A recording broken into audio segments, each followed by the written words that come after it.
Salut tout le monde et bienvenue dans cette nouvelle revue de presse. Le Real Madrid me rendra meilleur, a expliqué Trent Alexander-Arnold comme on peut le lire dans AS. L'Anglais a été officiellement présenté au Real Madrid. L'ex-capitaine de Liverpool réalise son rêve en rejoignant les merengues et a ému le public madrilène en prononçant un discours en espagnol. Florentino Pérez a salué son arrivée, lui attribuant le numéro 12 jusqu'en 2031. Trent a assuré vouloir progresser et tout donner sous ses nouvelles couleurs. Le défenseur a affirmé que seul Madrid pouvait le faire quitter Anfield, confirmant le poids symbolique de ce transfert. Écrit le Daily Mirror. Pour le Daily Mail, le joueur a impressionné la foule pour sa maîtrise de l'espagnol dès sa présentation.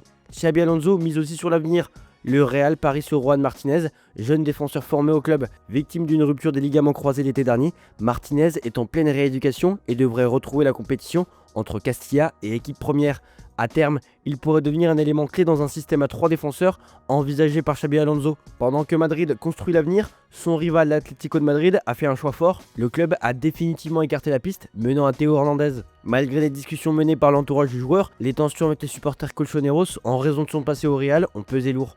Théo, qui a refusé une offre saoudienne d'Al Hilal, reste donc en quête d'un projet européen, tandis que l'Atlético se concentre désormais sur des cibles comme Miguel Gutiérrez ou Piero Hincapié. Le FC Barcelone poursuit sa grande manœuvre pour redresser ses finances et retrouver une marge de manœuvre au mercato. Le club a déjà engrangé 14 millions d'euros grâce aux ventes de Todibo, 8 millions d'euros via une clause sur son transfert à West Ham, et d'Alex Valle, 6 millions d'euros à Com. Le Barça espère encore des revenus supplémentaires grâce à d'anciens joueurs comme Trincao, Mingueza ou Mika Marmol sous contrat ailleurs. Les départs attendus de l'anglais et d'Ansu Fati, ciblés par Monaco, sont également cruciaux pour rétablir la règle du fair play financier et pouvoir enregistrer des recrues comme Joan Garcia. Mais pour finaliser l'arrivée prioritaire de Luis Diaz, le Barça devra procéder à une grosse vente dans son effectif actuel. En parallèle, le club rêve aussi de s'offrir Grimaldo pour renforcer le couloir gauche et d'ajouter l'expérience d'Ivan Perisic en approche.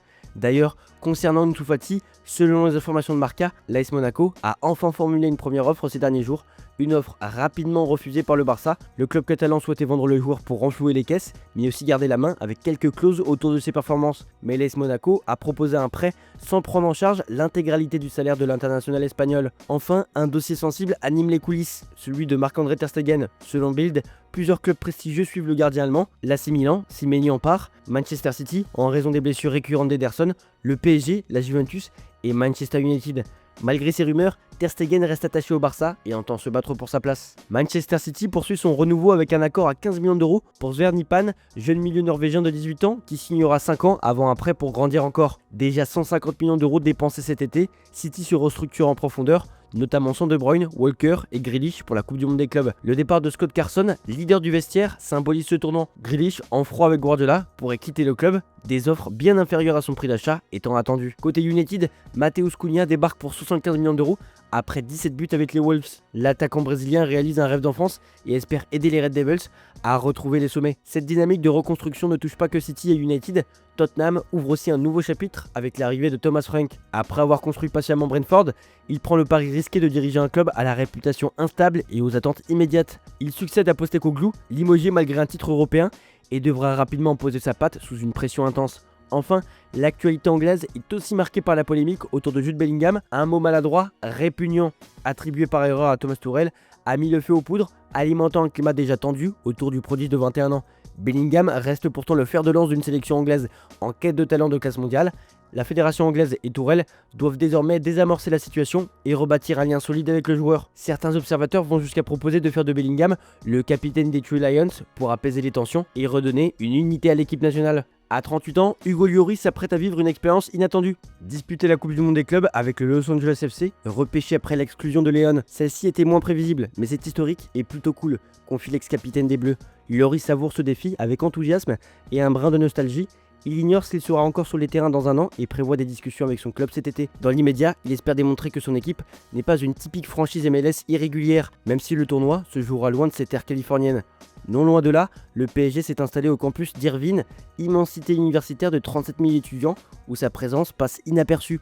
Pour 99% des étudiants, c'est un non-événement, même si le club est champion d'Europe, résume le responsable de la communication du campus. Tandis qu'un étudiant parisien avoue être l'un des rares à s'en émerveiller. Pourtant, l'enjeu pour Paris est de taille. Au-delà de la préparation sportive, le club vise une victoire qui pourrait rapporter jusqu'à 115 millions d'euros et renforcer son image sur un marché nord-américain stratégique. Pendant que Paris peaufine sa conquête des États-Unis, l'OM s'active sur son chantier défensif. Le club français est tout proche d'enrôler Serge Gnabry, défenseur anglais de 22 ans, formé à Manchester City et libre depuis son départ de Burnley. Comme nous vous l'avons révélé hier, un accord a été trouvé pour un contrat jusqu'en 2029. Son profil de relanceur séduit particulièrement De Zerbi, qui voit en lui un atout pour bâtir une défense moderne et solide. La Gazzetta dello Sport met en lumière deux dossiers brûlants du mercato italien. Tout d'abord, l'avenir de Davide Fratesi. Après une saison frustrante à l'Inter sous les ordres d'Inzaghi, le milieu de 25 ans voit l'arrivée de Christian Chivu comme une opportunité de relancer sa carrière.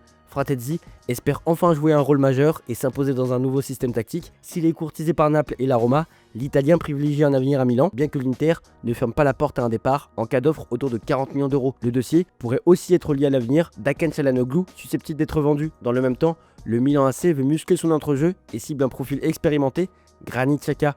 Le capitaine suisse, pilier de Leverkusen, incarne le leader dont rêve le club lombard, mais le convaincre de quitter l'Allemagne ne sera pas simple. Milan explore aussi des pistes plus jeunes, à l'image d'Ardon Jachari de Bruges et Ravi Guerra de Valence, pour bâtir un milieu à la fois compétitif et tourné vers l'avenir. Voilà, c'est tout pour aujourd'hui. Bonne journée à tous, merci pour votre fidélité et on se retrouve en fin d'après-midi pour le JT Foot Mercato.